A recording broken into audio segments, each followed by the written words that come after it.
The news continues 24/7, powered by our 4 sister stations in the Northwest. Glad you're with us on this Friday. I'm Greg Copeland. Disturbed. That is how Seattle Mayor Ed Murray described his emotions upon hearing the latest excessive force allegation against a Seattle police officer. A dash cam allegedly caught the officer punching a handcuffed woman in the face last weekend. King 5's Linda Brill spoke with the mayor today, who says this behavior cannot happen under his watch. I'm disturbed. I have to be disturbed. Seattle Mayor Ed Murray reacts to the latest investigation of a police officer. If someone is in handcuffs and seated in a car, that person should not be punched. Now, I don't know in this case if that's what happened. We need to let the investigation proceed. But if that is what happened, it is not what's going to happen in this police force. 38-year-old officer Adley Shepard, with 9 years on the force, is under investigation for punching a handcuffed woman after she kicked him. It allegedly happened on Sunday in the South End as he was arresting her in a domestic violence incident. Now, you're not seeing the incident right now. It was caught on police dash cam, but it has not been released to the public. I, Kathleen O'Toole. An immediate first test for Seattle's new police chief, who found out about it Monday, the day she was sworn in.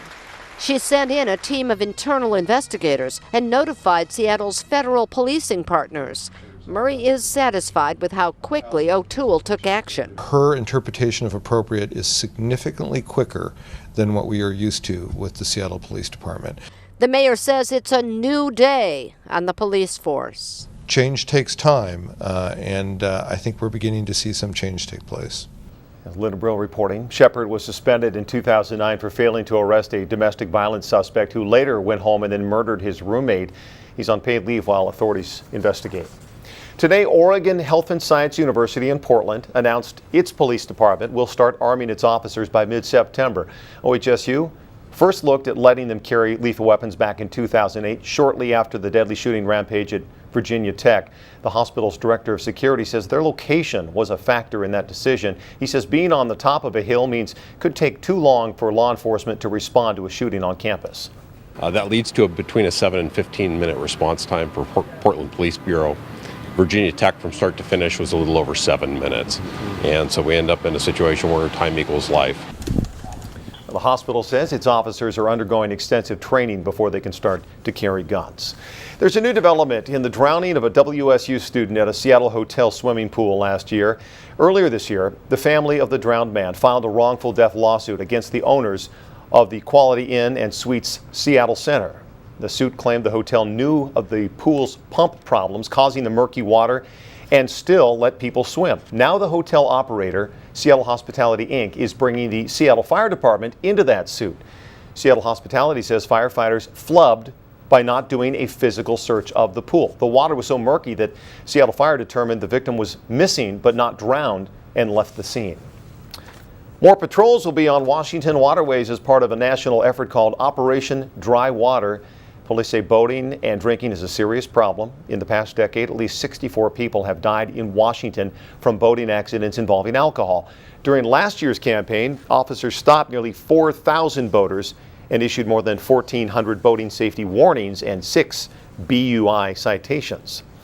In celebration of Seattle's 40th annual Gay Pride celebration, the County Administration Building raised the rainbow pride flag for the first time today.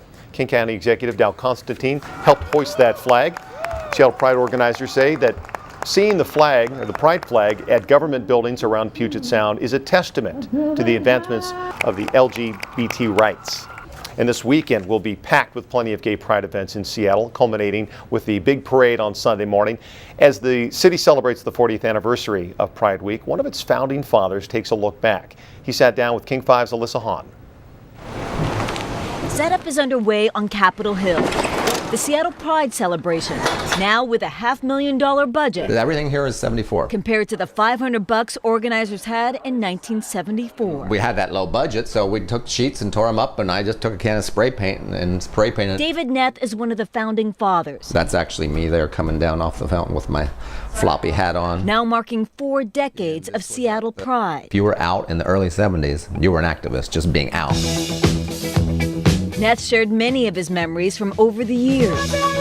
What started as a demonstration, a single-day event, grew into Pride Week and now Pride Month, the expanding effort to spread awareness and acceptance. I grew up in a small town thinking that by the time I was 35, I would commit suicide because that's what happened with gay people because they were so unhappy. Neff knows that desperation still exists. Hate crimes still persist, but there have been great gains. Seattle elected a gay mayor. Emotional highs for the whole world to witness. And to see a huge gay pride flag up on top of the Space Needle, I mean, that's a pretty profound thing to see in my lifetime.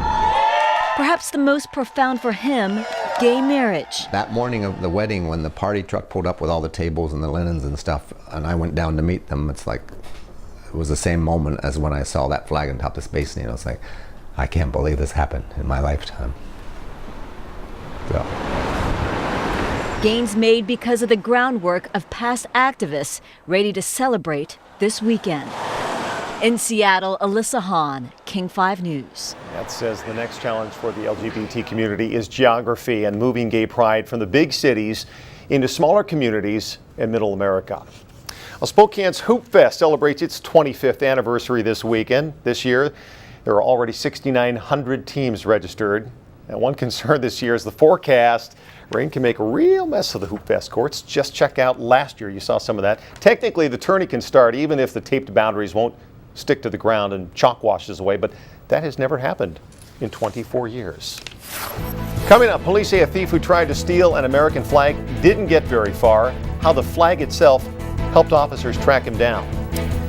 And they had record rainfall in Portland today. You're seeing the Bellevue Tower cam right now in Washington. A few sunbreaks earlier, but still some rain in the forecast. I'll have more in a few minutes. Oregon is one of those destinations that is off the beaten path. Might be out of the way, but Portland has become one of the world's go-to destinations. How flourishing tourism is pumping some big bucks into the city's economy.